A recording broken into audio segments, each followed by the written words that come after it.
Hello बच्चों, welcome back to my channel study with Ekta. आज इस वीडियो में बेटा हम करने जा रहे हैं 5 main types of chemical reactions that you really must know. ठीक है, हमने पिछले वीडियो में बैलेंसिंग सीखी थी। ठीक है, तो जिन्होंने अभी तक बैलेंसिंग नहीं करी है, kindly go on my channel and revise your balancing through that video so that आपको इन रिएक्शंस को बैलेंस करने में कोई दिक्कत ना आए। ठीक है, तो चलो सबसे पहले जो केमिकल रिएक्शन है बेटा वो कौन सी होती है? That is a combination reaction. बहुत ही सिंपल होती है कॉम्बिनेशन रिएक्शन और उसको मैं आपको एक्सप्लेन करूँगी। Let me just first write down the types of chemical reaction. पहली कॉम्बिनेशन होगी बेटा। सेकेंड कैटेगरी जो होती है दैट इज़ डीकम्पोजिशन रिएक्शन। ठीक, उसके बाद थर्ड आती है हमारे पास displacement reaction. Okay, after that the next reaction is your double displacement reaction.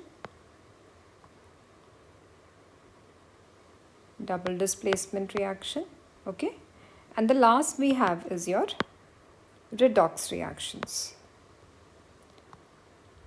So घबराना नहीं है, बच्चे अक्सर इस रिएक्शंस में ही बहुत ज़्यादा कंफ्यूज हो जाते हैं, याद नहीं रख पाते कौन सी रिएक्शन कौन सी टाइप में फॉल करती है, क्योंकि अक्सर एग्ज़ाम में आपको कुछ रिएक्शंस कंप्लीट करने के लिए भी दी जाती हैं और कुछ आइडेंटिफाई करने के लिए भी दी जाती है, एंड ऑफ कोर्स बैलेंसिंग भी पूछी जाती है।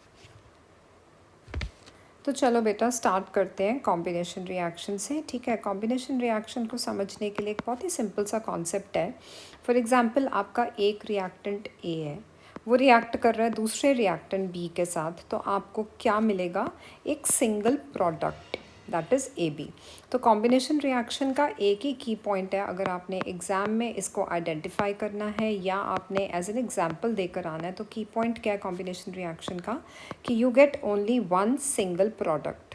ठीक है, तो ये याद रखना बेटा। एग्जाम्पल ले लेते हैं इसका, H2 + O2 gives H2O, that is water. Balance कर लेते हैं इसको, डन। एक एग्जाम्पल ये हो गया, दैट मीन्स H2 क्या है आपका? One reactant. O2 क्या है? Another reactant. And H2O as a compound क्या है? As a single product.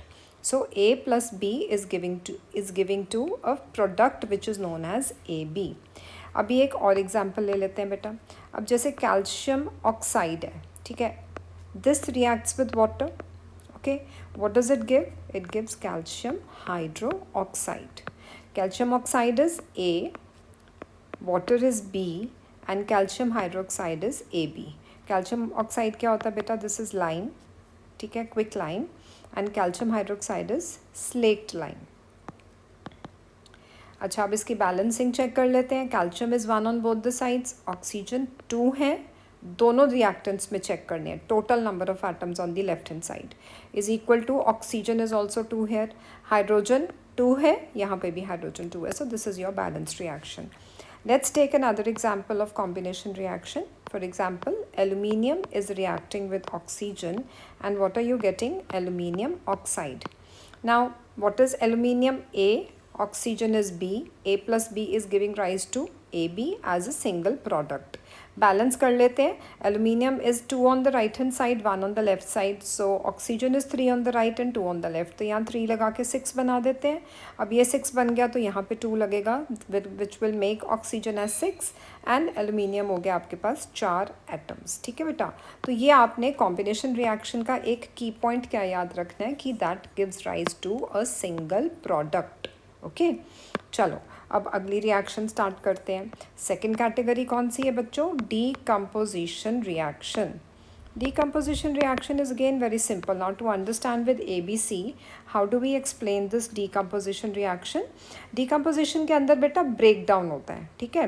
अब वो breakdown can be done with the help of a heat also. Right, so हम यहाँ पे जो एग्जाम्पल लेने जा रहे हैं बेटा, बहुत ही सिंपल सा एग्जाम्पल है डीकम्पोजिशन रिएक्शन का। सिर्फ आपने सबसे पहले समझना कैसे है इसको। जैसे आपके पास ए बी है, एक रिएक्टेंट, ठीक है, one reactant. Always remember the key point in decomposition as one reactant that breaks down into A and B.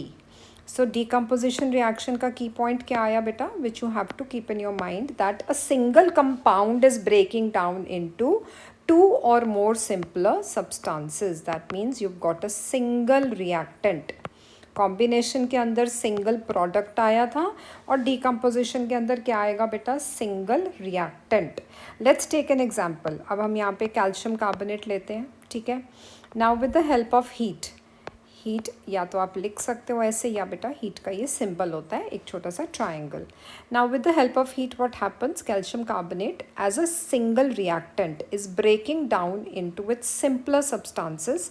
One is calcium oxide plus carbon dioxide. अब रिएक्शन, इसको लर्न करने का एक छोटा सा की पॉइंट बताऊं, जिस आपके रिएक्टेंट के अंदर carbonate as a radical attached होगा ना उस फॉर्मूला के अंदर, that is definitely going to give carbon dioxide as one of its end products, ठीक है। जिनको ऐसे याद रहता है वो ऐसे याद कर लो, ठीक है।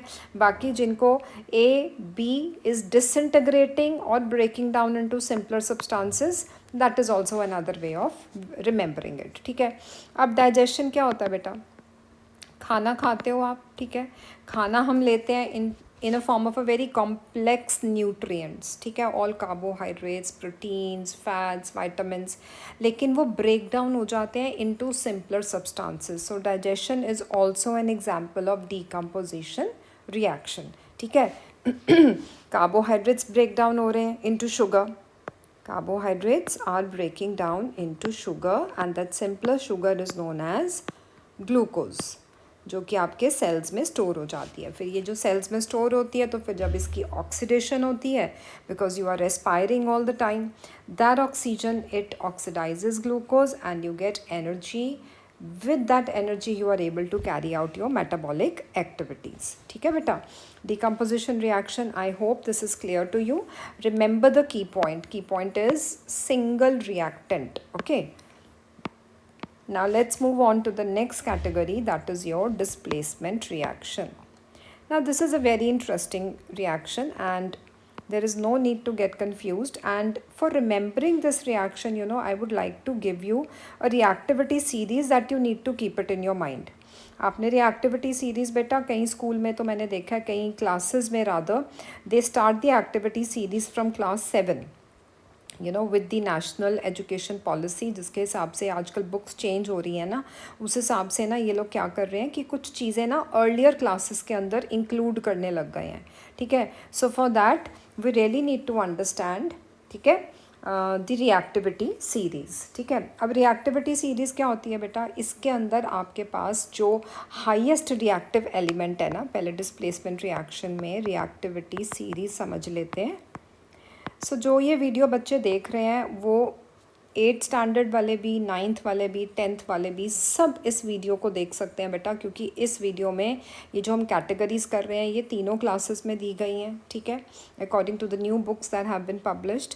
प्लस रिएक्टिविटी सीरीज़ भी बच्चों को 8th स्टैंडर्ड ऑनवर्ड्स कराने लग जाते हैं, ठीक है। तो रिएक्टिविटी सीरीज़ में क्या होता है बेटा, potassium, sodium, calcium, magnesium, aluminium, zinc, iron, tin, lead, ठीक है। लेड के बाद क्या आता है, एक मिनट, हाइड्रोजन, कॉपर, उसके बाद आता है mercury, then silver, then gold and then platinum, ठीक है। सो इस तरह से आपको ये रिएक्टिविटी सीरीज़ देखनी है, और क्योंकि डिस्प्लेसमेंट रिएक्शन हमने करनी है तो उसके लिए रिएक्टिविटी सीरीज़ को समझना बहुत ज़रूरी है। So in the reactivity series, you know, the highest reactive element, highest reactive element is placed at the top of the series. That means अगर हम reactivity series देखें तो बेटा ये जो reactivity series है ये जैसे जैसे नीचे जाती जाएगी reactivity decrease करती जाएगी, ठीक है। This is the descending order of the reactivity series. मतलब ये predict करती है कि metals कैसे react करेंगे water के साथ, acids के साथ या बाकी substances के साथ, ठीक है। तो आपको ये series जो है वो learn कर लेनी है, correct। अच्छा, अब इस सीरीज़ के अकॉर्डिंगली अगर हम बात करें बेटा डिस्प्लेसमेंट रिएक्शन की, तो डिस्प्लेसमेंट रिएक्शन का मैं आपको ABC के थ्रू समझाती हूँ। A plus BC, that means a single element is reacting with a compound and you get a new compound with a single element that is being displaced out of the reaction. ये तो बिल्कुल ऐसी कहानी हो गई कि भैया एक क्लास में ना बहुत ही स्ट्रॉन्ग और बहुत ही यू नो कहीं होते हैं ना जो थोड़ी बुली करने वाले बच्चे होते हैं क्लास के अंदर, आप उसको ए समझ के चलो, ठीक है। अब वो क्लास के अंदर आ गया और ये B एंड C दो बच्चे ना एक साथ बैठे हुए हैं। अब ए ने क्या किया, इसकी तो आदत है बुली करने की, लोगों को परेशान करने की, क्योंकि इससे सब डरते हैं। तो ये क्या करता है, बी को ना धक्का मार के निकाल देता है। अब बी बेचारा तो बाहर ऐसे बेचारा उदास सा मुँह बना के बैठ गया, है ना, कि मैं क्या करूँ, मेरी तो इसने सीट ही छीन ली। छीनेगा भाई, क्यों? क्योंकि वो तेरे से ज़्यादा रिएक्टिव है, वो बी से ज़्यादा स्ट्रॉन्ग है। तो वो स्ट्रॉन्गर एंड वीकर वाला कॉन्सेप्ट है, उसको ध्यान में रख के चलना है डिस्प्लेसमेंट रिएक्शन में। जो ज़्यादा स्ट्रॉन्गर है वो अपने से less strong, less weaker element को उसी के कंपाउंड या सॉल्ट सोल्यूशन में से डिस्प्लेस कर देगा। ठीक है, more reactive element is displacing a less reactive element from its compound. तो इसका एग्जाम्पल समझ लेते हैं। For example, zinc is reacting with hydrochloric acid and it is giving you zinc chloride and hydrogen. तो जिंक क्लोराइड क्या हुआ बेटा, आपका यहाँ पे एक नया कंपाउंड बन गया। ठीक है, तो जिंक ने क्या किया, बीइंग मोर रिएक्टिव, आप देख सकते हो जिंक ज़्यादा रिएक्टिव है और हाइड्रोजन रिएक्टिविटी सीरीज़ में उससे नीचे बैठा है। तो ज़्यादा रिएक्टिव होने की वजह से इसने क्या किया, हाइड्रोजन को उसके कंपाउंड में से बाहर निकाल दिया और खुद उसकी जगह जाके बैठ गया। ठीक है, तो zinc is replacing hydrogen in this reaction. ठीक है बेटा, आई होप आपको ये भी समझ आ गया होगा। अब फोर्थ जो हमारी कैटेगरी है बेटा वो है डबल डिस्प्लेसमेंट रिएक्शन। ठीक है, अच्छा एक मिनट, मैंने इसके अंदर आपको की पॉइंट तो दिया ही नहीं, की पॉइंट तो दे दूं ताकि आपको याद रहे। रिएक्टिविटी सीरीज तो मैंने लिख दी है, की पॉइंट क्या है, रिएक्टिव मेटल और element displaces less reactive metal. ठीक है, तो ये आपका की पॉइंट हो जाएगा। ठीक है, मोर रिएक्टिव, इसके आगे ना मोर लिखना है, छोटा सा लिख देती हूँ, more reactive metal displaces less reactive metal from its salt solution. ठीक है, चलो अब डबल डिस्प्लेसमेंट में आ जाते हैं। अब आप बोलोगे मैम पहले भी डिस्प्लेसमेंट करी, ये भी डिस्प्लेसमेंट है, थोड़ा सा फ़र्क है। फ़र्क क्या है बेटा, इसके अंदर ना दो कंपाउंड्स रिएक्ट करते हैं। देखो, एक ए बी आ गया, ठीक है, एक कंपाउंड आ गया सी डी। ओके, अब इसके अंदर क्या होगा ना, इसके अंदर वो मोर और लेस रिएक्टिव वाला कंपटीशन नहीं है। इसमें क्या करना है, इन्होंने सिर्फ अपनी सीट्स एक्सचेंज करनी है एक दूसरे के साथ, आपसी भाईचारा है इनके अंदर, आप ये समझ के चलो। ठीक है, अब आपको पता है कि हम कोई भी कंपाउंड बनाते हैं तो एक पॉजिटिव और एक नेगेटिव रेडिकल के कॉम्बिनेशन से कंपाउंड बनता है। सिमिलरली ये भी एक पॉजिटिव और एक नेगेटिव रेडिकल है। तो सिंपल सा कॉन्सेप्ट है कि यहाँ पे इसका की पॉइंट क्या आएगा, एक्सचेंज ऑफ आयंस। चलो भाई, आज अपनी सीट्स बदल लेते हैं, बहुत दिनों से हम एक दूसरे के साथ बैठे नहीं, गप्पे नहीं मारी, तो चलो आज सीट्स एक्सचेंज करते हैं। ठीक है, आयंस एक्सचेंज कर लेते हैं। तो क्या होगा बेटा, ए सी को रिप्लेस कर देगा, मतलब उसके साथ अपनी सीट चेंज कर लेगा। तो नया कंपाउंड क्या बनेगा बच्चों, ए डी। और जो सी था वो कहाँ चला गया, वो चला गया बी के पास। तो क्या कंपाउंड बना, सी बी। अब कंपाउंड बनाना है तो ध्यान रखना है कि positive radical should always be written पहले in the front with a negative radical behind. मतलब फॉर्मूला फॉर्मेशन आपको आती है ना, अगर आपको फॉर्मूला फॉर्मेशन में आपको कोई भी किसी भी तरह की प्रॉब्लम है बेटा, मुझे कमेंट सेक्शन में बताना, मैं उसके लिए भी एक वीडियो आपके लिए बना दूँगी। ठीक है, कोई प्रॉब्लम नहीं आएगी, बड़े आराम से आपको समझ में आ जाएगा। ठीक है, तो डबल डिस्प्लेसमेंट का रिएक्शन समझ लेते हैं। ठीक है, अब हमने देखा ना इसका की पॉइंट क्या है कि हमने आयंस एक्सचेंज करने हैं और कोई हाई रिएक्टिव कोई लेस रिएक्टिव का कोई कंपटीशन नहीं है इसके अंदर। तो हमने एक एग्जांपल लेते हैं, let's take an example of sodium sulphate. ठीक है, this is getting reacted with barium chloride. Okay, अब इसके रिएक्शन से जो नया प्रोडक्ट बनेगा वो क्या बनेगा बच्चों, बेरियम सल्फेट। सोडियम पॉजिटिव होता है, sulphate negative, barium positive, chloride negative. तो नया कंपाउंड क्या बना बेटा, बेरियम सल्फेट, और दूसरा कंपाउंड क्या बना, सोडियम क्लोराइड। अब इसमें ये जो बेरियम सल्फेट है ना, this is actually a white precipitate. Precipitate जो होता है ना बेटा, उसका ना ये सिंबल होता है विद एन एरो डाउन। जैसे हम एक एरो अप सिंबल बनाते हैं ना गैस का, ऐसे एरो डाउन सिंबल किसका होता है, पीपीटी, जिसको हम शॉर्ट फॉर्म में प्रेसिपिटेट लिखते हैं। ठीक है, this is a white precipitate that is formed in the reaction because it is insoluble. ये इनसॉल्युबल होता है तो ये रिएक्शन में नीचे सेटल हो जाता है। और दूसरा कंपाउंड जो हमें मिलता है that is salt, common salt. ठीक है, sodium chloride that is soluble in the solution. ठीक है बच्चे, तो ये आपकी डबल डिस्प्लेसमेंट रिएक्शन होगी। की पॉइंट क्या है, exchange of ions. Okay, Now the next reaction we are going to do is your redox reaction. ठीक है, fifth category is your redox reaction. Redox reaction बहुत ही सिंपल है, इसमें कभी भी कंफ्यूजन नहीं करनी. देखो रिडॉक्स रिएक्शन के अंदर ना बेटा दो चीज़ें हैं, एक है ऑक्सीडेशन, करेक्ट, और एक है रिडक्शन. अब ऑक्सीडेशन एंड रिडक्शन के कॉम्बिनेशन से ही ये क्या बनी है बेटा, रिडॉक्स रिएक्शन. ठीक है, reduction plus oxidation gives us redox reaction. अब इसका डिफरेंस समझ लो, डिफरेंस समझ में आ गया ना तो ये रिएक्शन को गेस करना बाएं हाथ का खेल है. ऑक्सीडेशन का मतलब है, सिंपल सा कॉन्सेप्ट है कि आप क्या कर रहे हो, एडिशन ऑफ ऑक्सीजन. रिडक्शन में क्या हो जाएगा, रिमूवल ऑफ ऑक्सीजन. ठीक है ना, उल्टा हो गया ना, addition of oxygen, removal of oxygen. अब यहाँ पे क्या है, ऑक्सीडेशन के अंदर रिमूवल ऑफ हाइड्रोजन. रिडक्शन में उसका उल्टा हो गया, removal sorry addition of hydrogen. ठीक है, अच्छा अब तीसरा क्या लिखते हैं इसमें, oxidation is loss of electrons. ठीक है, रिडक्शन क्या होता है बेटा, that is the gain of electrons. वैसे ये loss of electron and gain of electron की कहानी या एडिशन ऑफ ऑक्सीजन या रिमूवल ऑफ हाइड्रोजन की कहानी, ये इनफ है आपको समझाने के लिए कि ऑक्सीडेशन एंड रिडक्शन रिएक्शन का डिफरेंस क्या होता है.